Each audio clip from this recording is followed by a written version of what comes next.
Aries, hi! Welcome to Mr. Queen PH at ito ang inyong weekly reading for July 1 to 7, 2024. So if you are interested in private readings, meron tayong link sa description at sa pinned comment.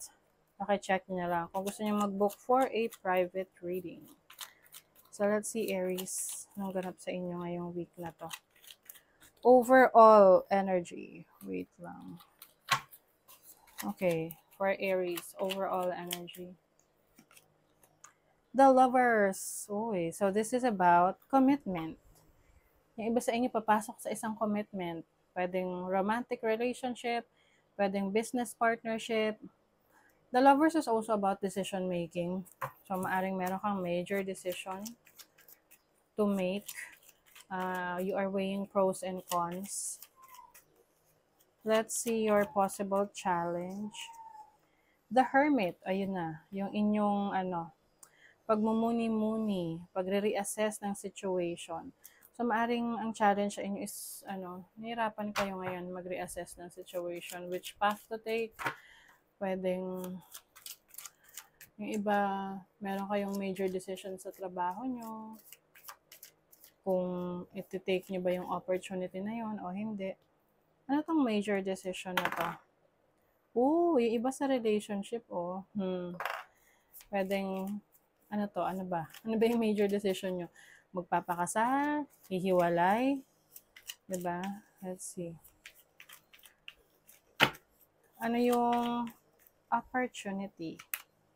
The Father of Wands. This is an opportunity to be more adventurous, no, sa mga goals mo, na tipong hindi ka lang maghihintay ng opportunity sa harapan mo, ikaw mismo yung maghahanap nun. Oo. So, yung iba sa inyo, meron kayong entrepreneurial skills. Possible na maglalakas loob na kayo na magsimula ng business na matagal nyo nang pinag-iisipan. What is your blessing? You have the Star. Wow. So, this is fulfillment ng mga wishes ninyo.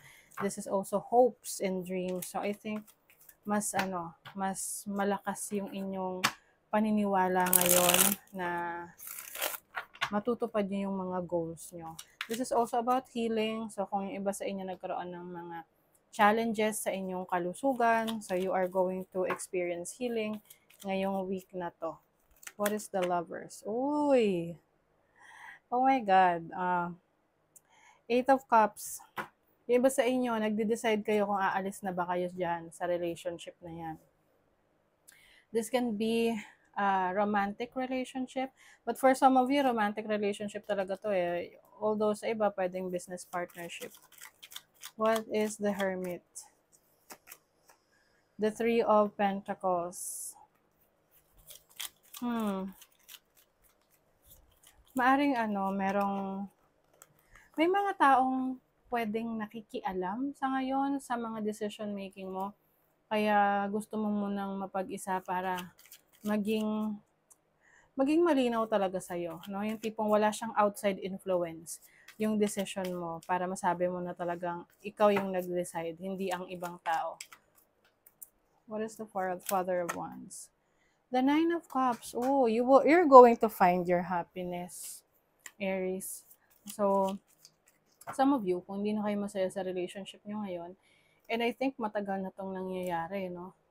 Pwedeng medyo matagal na kayo nagtitiis dyan. Ngayon, may opportunity kayo to find your happiness, to go for what you love, for what you want to do, yung gusto mong gawin. You want freedom. What is the Star? Five of Wands. Yes, ipaglalaban mo to. Paglalaban mo yung gusto mo, yung kalayaan mo, yung happiness mo. Ten of Swords, there's an ending. Can be a painful ending for some of you, but this is, kumbaga parang the final chapter na yan eh. Can be ending a situation, a relationship. Just take what resonates. Okay? So let's see sa love, sa money, career, finances. Yung iba sa inyo, meron kayong organization na gagawin. Mag-organize kayo ng inyong workspace para mas maging productive kayo. So especially if you are work from home setup, no? The people you are always with influence your future. Yes. So, pay attention sa mga taong isusurround mo sa sarili mo. Yung hahayaan mong ma-impluwensyahan ka pagdating sa trabaho kasi sila yung mag-i-influence din ng future mo. So, kung ang mga taong nakapaligid sa'yo bad influence, hindi rin magiging maganda yung performance mo sa work, sa trabaho, sa business mo. But if you surround yourself with people na very kumbaga goal-oriented, no, successful people, then definitely may influence ka rin ng kanilang mindset. Meron kang mga plans or dreams ngayon na medyo hindi pa siya practical na gawin, okay? Kaya kailangan pag-isipan mo munang maigi kasi baka minsan kasi parang naiisip na agad natin yung resulta, no? Nasiskip natin yung proseso na hindi pa pala natin kayang gawin.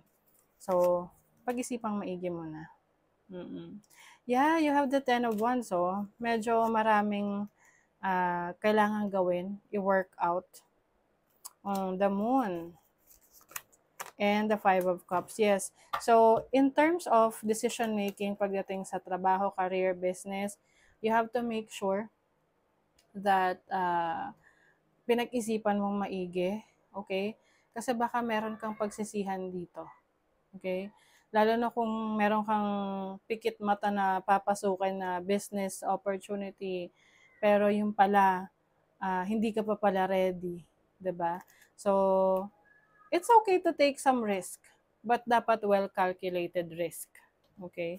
Para makaiwas naman sa problema. Nasa love life, tinan natin. Meron ditong person na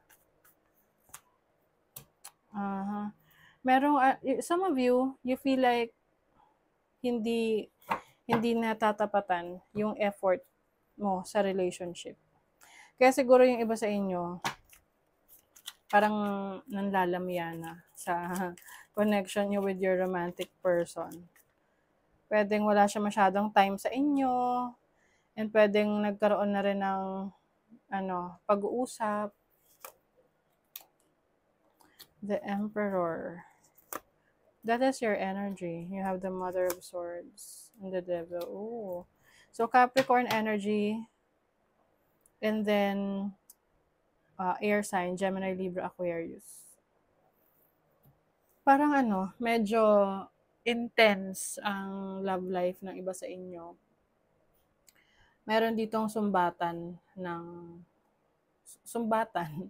Oo, magsasabi ng mga sama ng loob, magsusumbatan kayo sa mga nagawa nyo para sa isa't isa. Okay? And that may result to misunderstanding. Parang may nagde-demand rin dito eh. Major challenge to overcome. So, I think isa ito sa major challenge na i-overcome ninyo sa relationship. And even sa money, career, finances, dun sa decision making ninyo. Good advice from a wise person. So, merong mag-a-advise sa'yo na makakatulong sa pagde-decide mo. Piliin mo lang yung mga taong magde-decide, or magbibigay ng advice para sa'yo. Hindi yung tipong parang gusto niya na sundin mo siya agad. Kumbaga, sinasabi lang niya yung kanyang opinion, pero hindi ka naman ipupush na gawin mo yun. Great worry over nothing. Yung iba sa inyo, Aries, meron daw kayong pag-aalala sa mga bagay na hindi naman dapat alalahanin. Okay. And you are also successfully overcoming a problem. So, this is really good kasi kahit may challenge, no, ma-overcome mo. 'Di ba? Ganoon naman ang buhay. May mga challenges kasi may lesson tayong kailangan matutunan. Sovereign. You are the queen of your life. You are the king of your life. Treat yourself like royalty. Yes. Ikaw raw ang merong kakayanan para sa sarili mo na mag-decide, 'di ba? So, wag mong hayaan na kontrolin ng iba yung buhay mo. Release. may i-release ka. Sometimes the best way to grow is to simply let go. Some of you are letting go of a situation or a career, a relationship that you feel na no longer serving your highest good. And this is for your growth na rin. Okay? So that is your reading, Aries. Thank you so much. Bye.